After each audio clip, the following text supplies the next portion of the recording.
how to fix Instagram automatically closes. Hello guys and welcome back to this new video.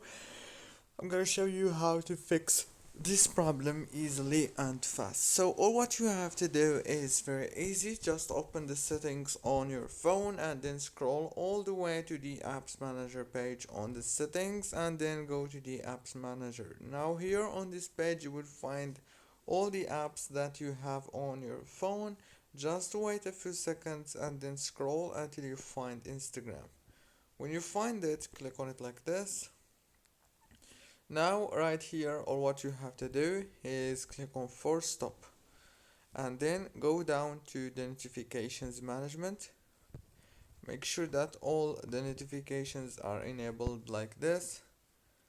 Go back, click on the data usage. Make sure that all the network access options are enabled like this again. And that's it guys, don't forget to like, subscribe.